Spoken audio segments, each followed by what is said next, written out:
आगे बढ़ते हैं और बात करते हैं श्री प्रताप फाउंडेशन की, जिसने ईडब्ल्यूएस यानी कि आर्थिक आधार पर दिए आरक्षण को लेकर सहयोगी समर्थकों और कार्यकर्ताओं के मन में उठ रहे सवालों की जवाब दिए हैं। ये रिपोर्ट देखिए। श्री प्रताप फाउंडेशन की स्थापना वर्तमान राजनीतिक व्यवस्था में हमारे समाज की सहभागिता और प्रतिनिधित्व बढ़ाने के लिए समाज के तत्कालीन राजनीतिक और सामाजिक कार्यकर्ताओं के आग्रह पर की गई थी।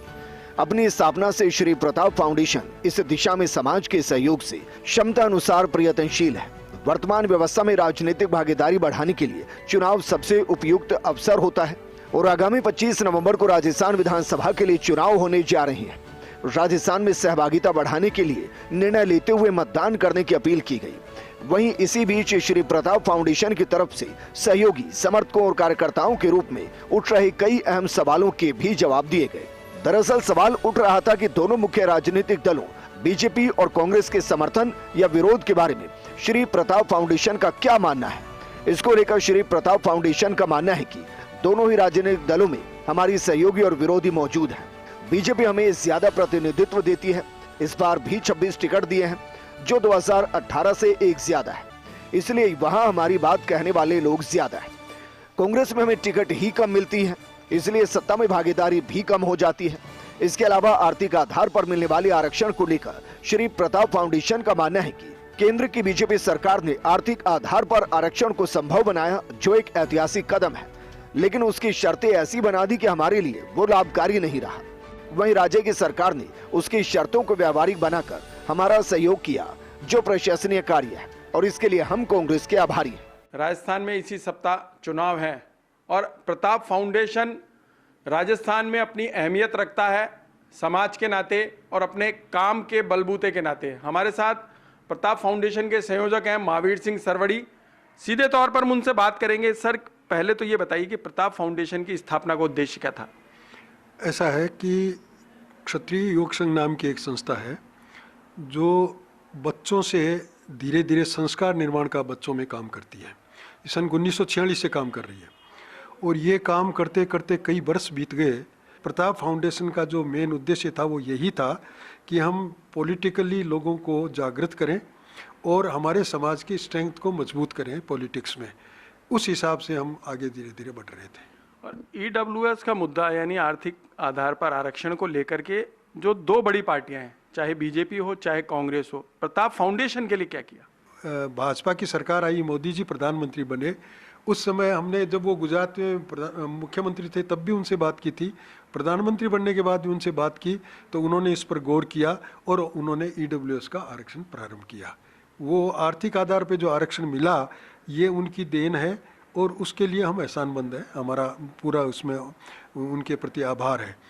लेकिन उसमें बहुत सी शर्तें ऐसी थी जिसके कारण एक आम जो गरीब राजपूत है या गरीब दूसरा समाज का आदमी है उसको कोई लाभ नहीं मिल रहा था, वो आगे नहीं बढ़ पा रहा था। 8 लाख तक से जिनकी नीचे है आमदनी, वो परिवार उसमें सम्मिलित हो सकते हैं।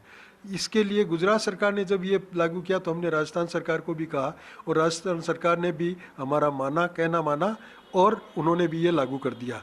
इसलिए हम उनके, राजस्थान सरकार के गहलोत जी उस समय चीफ मिनिस्टर थे, उनके भी हम आभारी हैं।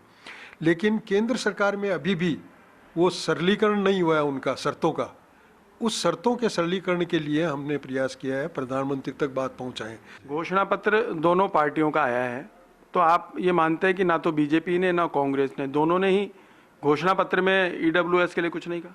नहीं, ईडब्ल्यूएस का राजस्थान में राज्य सरकार कर चुकी, इसलिए उनको और कुछ कहना नहीं। हालांकि उनसे भी हमारी मांग है कि ये जैसे दूसरे आरक्षित लोगों को छूट मिलती है, कुछ उम्र में छूट मिलती है, अच्छा उसके अलावा उनकी शिक्षा में भी छूट मिलती है, जो इस तरह की छूट मिलती है वो छूट इस आरक्षण में भी दी जाए। और आप ये बताइए दोनों पार्टियों को लेकर कि आपके समाज को कितना प्रतिनिधित्व मिला भाजपा और कांग्रेस में? भाजपा में पिछले 3 चुनावों में हमारा प्रतिनिधित्व धीरे धीरे कम किया जा रहा था। हमने भाजपा अध्यक्ष को और यहाँ के प्रभारी अरुण सिंह जी को, सीपी जोशी को, दोनों को बुलाया, उनसे बात की कि ये जो कर रहे हो ये हम बर्दाश्त नहीं करेंगे। समाज का अधिकांश लोग आपके साथ खड़ा है और फिर भी आप हमारी सीटें कम करते जा रहे हो, वो सीटें तो बढ़नी चाहिए हमारी। तो उन्होंने वादा किया कि निश्चिंत रहिए, आपका नहीं कम नहीं होगा। और इस बार उन्होंने कम नहीं हुई बल्कि 1 सीट बढ़ाई है।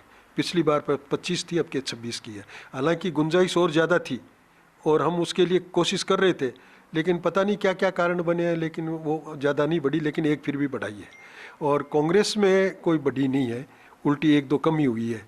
लेकिन वहाँ क्योंकि हमारी बात ढंग से सुनने वाला कोई है नहीं, हम बात पहुँचाते हैं लेकिन हम पहुँचा के छोड़ देते हैं, फिर कोई डायलॉग करके कोई बात बैठा के ऐसा करने वाला है नहीं, इसलिए वहाँ हमारी इतनी बात नहीं चल सकी। प्रताप फाउंडेशन की तरफ से कोई अंतिम अब संदेश? प्रताप फाउंडेशन की तरफ से वो जो हमेशा के लिए संदेश बंधा हुआ है वही है कि हम हमारे आदमी को देख के वोट दें, पार्टी बेसिस पे न जाएं, और जो जहां हमारे कैंडिडेट है ही नहीं वहां ऐसा कैंडिडेट जो हमारे साथ मिलजुल के रहता हो, सब समाजों के साथ मिलजुल के रहता हो, जिसका किसी के प्रति द्वेष ईर्ष्या वगैरह नहीं हो, ऐसे कैंडिडेट को वोट दें। वहीं श्री प्रताप फाउंडेशन ने यह भी कहा कि केंद्र में इसके सरलीकरण के लिए हम लोग प्रयासरत हैं, लेकिन अभी तक कुछ सकारात्मक नहीं हुआ। स्थानीय जनप्रतिनिधियों द्वारा इसका समर्थन करने के बावजूद बीजेपी के केंद्रीय नेतृत्व ने अपनी स्थिति स्पष्ट नहीं की। ये बीजेपी और राजपूत मतदाता दोनों के लिए विचारणीय है।